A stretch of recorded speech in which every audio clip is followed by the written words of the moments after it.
Unaambiwa uhai hauna bei, lakini uamuzi mmoja unaweza kuharimu maisha. Raia wa Kenya Margaret Nduta Macharia mwenye umri wa miaka 37 ambaye alihukumiwa adhabu ya kifo kwa kosa la kusafirisha dawa za kulevya nchini Vietnam amepata afueni ya muda baada ya mamlaka za nchi hiyo kusitisha utekelezaji wa adhabu hiyo kwa sasa, ambayo ilitakiwa kutekelezeka leo Jumatatu Machi 17 saa 1 kamili na kutoa masaa tu hadi saa 10 serikali ya Kenya iwe imeshafika muafaka. Hata hivyo mustakabali wake bado uko njia panda, huku juhudi za kidiplomasia zikiendelea. Safari iliyopelekea kukamatwa kwa Bi Macharia, alikamatwa Julai 2023 katika uwanja wa ndege wa kimataifa wa Tan Son Nhat huko Ho Chi Minh City baada ya kupatikana na zaidi ya kilo 2 za cocaine zilizofichwa kwenye mzigo wake. Alikuwa amepita uwanja wa ndege wa kimataifa wa Jomo Kenyatta nchini Kenya,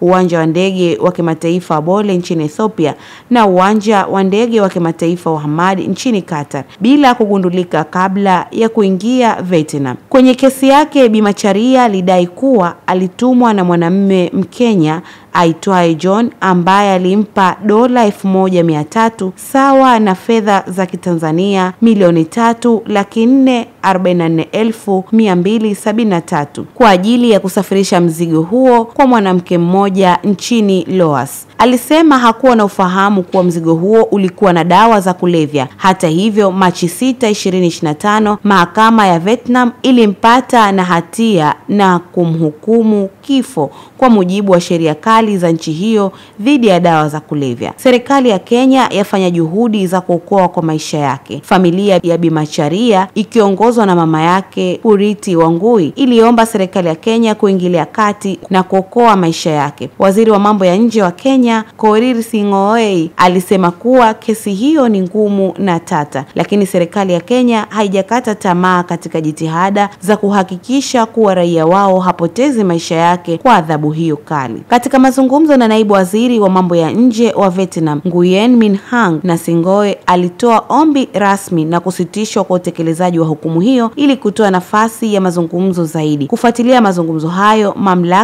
mamlaka za Vietnam zimesitisha kwa muda utekelezaji wa adhabu ya kifo, lakini bado haijafutwa kabisa. Hatma ya Bi Macharia bado tete. Licha ya kusitishwa kwa muda kwa adhabu hiyo, bado hakuna hakikisho la uhakika kuhusu mustakabali wa Bi Macharia. Serikali ya Kenya inaendelea na juhudi za kidiplomasia ili kuhakikisha adhabu yake inapunguzwa au msamaha unapatikana. Kwa sasa kesi hii bado iko katika hatua za mazungumzo, huku dunia ikisubiri kuona ikiwa Vietnam itabadilisha uamuzi wake au ikiwa Bi Macharia atakumbana na hatima mbaya zaidi. Fatma Bernard, ASAM Online TV.